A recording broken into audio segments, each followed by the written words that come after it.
Hey everybody, I'm JJ Johnson. You're watching Reality Survival, and today I just want to talk with you about roadblocks during an SHTF situation. Now, as you guys know, I don't really put a whole lot of stock into a high probability that there could ever be a nationwide grid down situation or a nationwide SHTF situation or something like that. Regional things and smaller things, sure, but it's pretty unlikely that there's going to be any kind of a nationwide thing. All right, and I've talked about that in a lot of videos, but you know, we'll as preppers, we like to talk about the worst case scenario sometimes and stuff. So I thought it might be worth it to talk a little bit about roadblocks. I've been deployed multiple times, and in many of those circumstances and in those countries, you see a common theme of using roadways to be, you know, roadblocks and checkpoints as a way to control territory. Okay, this is kind of the first point that I want to talk about, and just get you to understand that it's an easy way for people to control territory. I've got 22 points to cover. These are just kind of considerations and things to think about. There's no way for me right now to be able to give you guys every variable of any potential roadblock or checkpoint, but I'm just going to give you some general thoughts about roadblocks in general, about how they may be set up, about how to negotiate them, and things to think about when you're approaching them and stuff like that. I would say that you know, one of the overarching points of this whole video will be, if you can avoid them, do that, right? You don't want to go through or have to negotiate any kind of roadblock or checkpoint if you don't have to, legitimate or illegitimate. You know, having yourself situated in a manner that you don't have to deal with those kinds of things puts you way ahead in the game. If you're setting yourself up that, you know, you're going to have to travel immediately and go through long distances and stuff like that, you're increasing the chances that you're going to have to deal with roadblocks, and they are very dangerous to negotiate. So, you know, keep that in mind as you're going through here. So like I said, the one main thing is the first one is that they are dangerous. This is how people will control territory, you know, during crisis type situations. And those people might be legitimate authorities, and they might be illegitimate people who are just trying to rob you of your goods or charge you a toll or whatever the case may be. You just don't know. Okay. Most likely roadblocks are going to be, and I just got some little notes here and stuff that I'm looking at that I've kind of typed out. Most likely roadblocks and checkpoints will be established in places of limited visibility. And the idea here is that you're going to come up on them quickly without being able to see them from a distance. So, you know, when you're driving, you need to think about this. When you can't see beyond a certain hill or turn or whatever the case may be, your sense of awareness, your situational awareness, all that kind of stuff should be heightened, because you may come up onto a roadblock quickly. All right. Competent roadblocks are likely going to have at least one person, if not two people, in an overwatch position. They might be in a situation where they've established like an L ambush, or even a V-shaped ambush or something along those lines. So you might be focused on the people that you see on the road, but realize there could be other people off to the side or up at, you know, forward angles or whatever the case may be, who are, you know, covering you with rifles or whatever the case may be. So just keep that in mind when you approach them. Primary and secondary roads will be the first and most likely areas to have roadblocks established. So you want to try to use tertiary roads, back roads, you know, logging trails,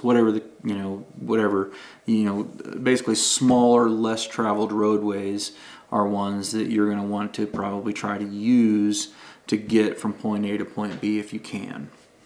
Okay. Let's see, and that's just going to help you reduce, you know, some of your risk as much as you can.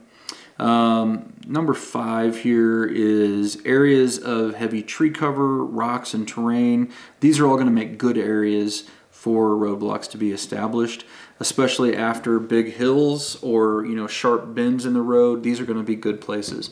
Places that are, you know, relatively flat, open grasslands, those are probably not going to make as good of areas to have roadblocks established. You know, because you can just be seen from further, people can turn around and get away, and, you know, all that kind of stuff. Basically what they want to do is they want to be able to surprise you so that you're right up on them before, you know, you have a chance to react, essentially. Okay, and, you know, using the element of surprise, that's, you know, pretty much. Okay, number 6. When you're traveling, if you think that you may be in a situation where you're going to have to deal with roadblocks, I would recommend having at least 2 cars, if not 3 if you can.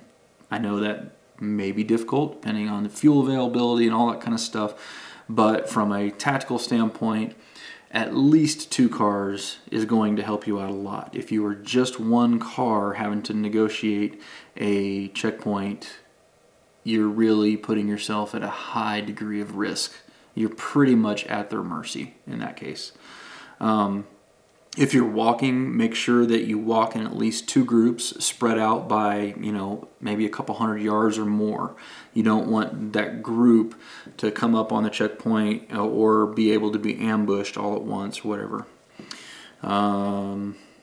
Do everything that you can to avoid cities and towns. It's really likely that you're going to run into local and county law enforcement, you know, that are setting up checkpoints on the edge of towns and stuff like that. So if you're trying, you know, if your route, you know, goes from point A to point B and you have a city in the middle, do a dog leg around it, you know, do a 90-degree box around it, do whatever you can, you know, at least probably 5 miles or so outside the city or more. Try to go around it as much as you can.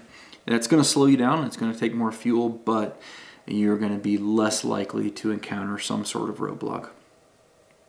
Okay, number 8. You want to have your primary route established. You want to have an alternate route, a contingency route, and an emergency route. Okay, and you also need to have rally points established throughout that whole route in case you get, you know, separated and all that kind of stuff. You know, basically have a plan and know the plan. Number 9 is the first car in the group. So as you're traveling, okay, you want to have the first car in the group slowly negotiate blind hills and turns. All right, that way they can signal the second car that they see a roadblock before they're sitting right on top of it, if that makes sense. You know, maybe it's maybe you set up something so that your brake lights, you know, you can flash your brake lights a certain number of times. Maybe you call on walkie-talkies. Maybe who knows what, you know, I don't know. It just depends on your situation, what you do. Maybe you flash a flashlight out the back window or something. Who knows? But you want to communicate to the back car, hey, we're approaching a checkpoint, so be on alert. And we're gonna talk about more things of what they're gonna do here in a second. So they want to notify them. So you also need to realize that the people who are establishing this checkpoint, they probably know the terrain, and they may have an overwatch person set up at the point where you can just see them. You know what I'm saying? So maybe, or just before. So they could have an ambush there, they could have somebody in overwatch there looking for that secondary vehicle. Just keep that in mind, that could be a possibility. It's probably a little less likely, but if they're very competent and they've got plenty of resources as far as manpower and stuff like that, if I was running a checkpoint, not only would I have overwatch at the checkpoint, but I would have somebody right where the checkpoint becomes visible also. You know, that way if people tried to run or whatever, I could disable the car or whatever the case may be. Not that I would do that, but I'm just saying if you had to. Okay, so number 11, if you do come up on a roadblock, have the first vehicle approach slowly. You want to have them stop or significantly slow down when you're 150 to 200 yards out, if that's possible, you know, depending. I mean, you might not have that much room depending on how they have it set up and stuff, but You want to have them evaluate the situation and then relay numbers and the numbers of guns and all that kind of stuff back to that second car if you can. If you've got a communication device or whatever the case may be, you want to relay that back to them so they got an idea of what you're having to negotiate and what you're having to deal with. And that way they'll have an idea when they get ready to approach it too.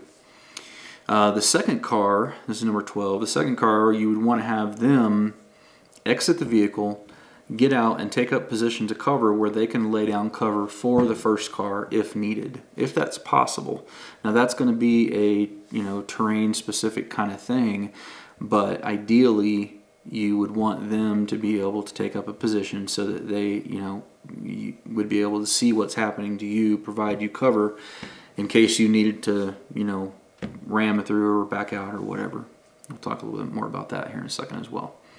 Okay, number 13, when the first car has passed, they need to proceed past the roadblock and then try to establish a similar position of cover to provide the second and third vehicles with cover fire if needed as they negotiate through the checkpoint. So they're going to move past the point, maybe get up over a hill or something, come, exit the vehicle, get out there and provide them cover as well. It's not easy to do this. It's a lot of work, it's difficult. Having at least one designated marksman or long-range shooter, sniper, whatever the case may be, and that kind of a setup, a rifle setup for that is going to be helpful to have at least one of those per vehicle, so that way if you have to be several hundred yards away, you're not trying to do that with a red dot or something like that. You've got a precision rifle or whatever that's going to help you out. That would be ideal. Now, that's not always going to be able to happen, but that's what we're looking for.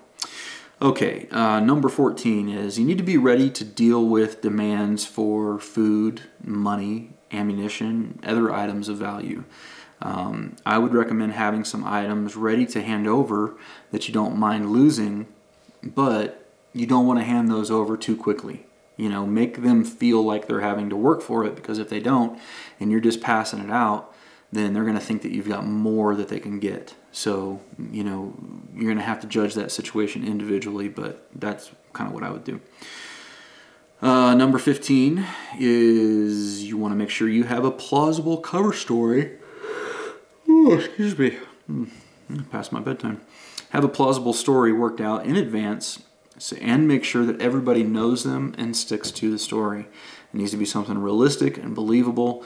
You don't necessarily want to give away your actual destination or where you actually came from, but you need to have a story worked out, and it needs to be something that makes sense. Number 16, assuming you've got 4 people in a car, the back two people, when they're approaching a roadblock, should have their weapons at low ready and be ready to engage. If something happens, they're going to be the ones to lay down the cover fire immediately. You want them to put down heavy suppressive fire into the roadblock folks as much as possible, so that the driver can either go through or back out, whatever they choose. The front 2 people, you want them to be the most non-threatening. You want them to act polite. You want them to have their hands visible, but be ready to grab a gun and engage if they have to. But you want them to put the people running the checkpoint at ease, if at all possible. Okay, the driver needs to be ready to either ram through or back out and do a J-turn and unass the area. Okay, number 17 is if there are 2 people in the car, the second person should ride in the back seat, and they are the primary shooter, and they should be ready to engage out of either window, depending on which looks like the most tactically advantageous for whatever you're approaching. Okay. Number 18, you definitely want to wear body armor, for real. Because in this kind of a situation, and even in third world countries and all that kind of stuff, checkpoints are really hairy situations, and there is a pretty high possibility that somebody's going to get shot. So I would definitely recommend having both soft body armor and level 4, level 3 body armor on as well. You can do things, you know, to try to keep it as low profile as possible. You know, you can have it worn underneath a big, you know, loose fitting kind of shirt, you know, like a button up shirt or something along those lines. It's not going to pass close scrutiny, but it, you know, may be able to keep it a little bit more profile, or a little more low profile for, you know, when somebody's back a ways, you know, off of you. And it's pretty easy to explain, hey, it's dangerous out here these days. You just can't be too careful. If they're asking why you're wearing body armor, you just say, I just don't want to get shot, you know. It's pretty common sense at that point. Okay, the next thing is, number 19 is, I would make sure that you have go bags in the seats next to you in case you have to abandon the vehicle. And in a go bag, you're going to want to have, you know, the basics, the bare basics for survival stuff. You're going to want to have some additional ammunition, you know, stuff like that you can use to keep yourself alive for, you know, a couple of days or whatever if you had to, you know, go on foot. Probably a little more towards the escape and evasion style stuff in that bag. Like I said, ammunition, you know, defensive items, stuff like that. Okay, because you're basically going to be on the run. It's kind of what you're assuming.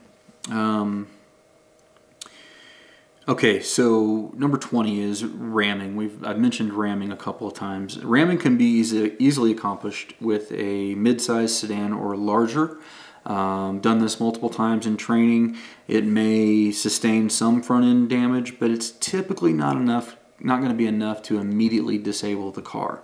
Generally, even a mid-size sedan or a station wagon or SUV or something like that can push through like a big pickup or a big SUV or whatever with no problems. You know, pushing through two at once is not quite so easy, but pushing through a single vehicle, especially if you hit the non-engine side, is actually pretty darn easy.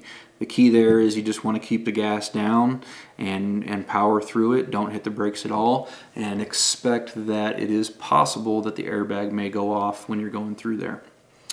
Okay, let's see. That is number 20. So number 21 is, when you're approaching these checkpoints and stuff like that, you want to try to establish before you even talk to them whether or not you think they're a legitimate law enforcement authority or whether or not they're some kind of just bandits or whatever the case may be, because that's gonna change how you're gonna deal with them. You want to look for, you know, legitimate uniforms. If they've got mix and match uniforms, that might be an indicator that something's not right. You want to look for their tack gear, their weapons, their vehicles. You know, do they look legitimate? Are they uniform? Are they the same? Or is it a mix and match and a hodgepodge? Just because it's a hodgepodge doesn't necessarily mean that they're not legitimate, because, again, everything's gone kind of crazy. But it's just an indicator to you.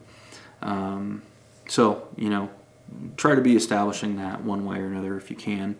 All right, let's see. Number 22 is, if you believe it's a legitimate authority, it's probably not going to be a big deal for you to provide your ID to them, so that they can identify you and see if you're actually a resident or your story matches or whatever the case may be.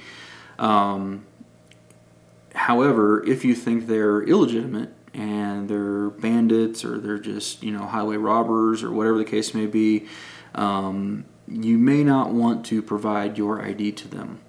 And the reason for this is that if they get your home address off of your ID, they know you're not there, and they can tell by the way you're outfitted and equipped and all that kind of stuff. They may have teams ready to deploy to your address to see what other stuff is at your house.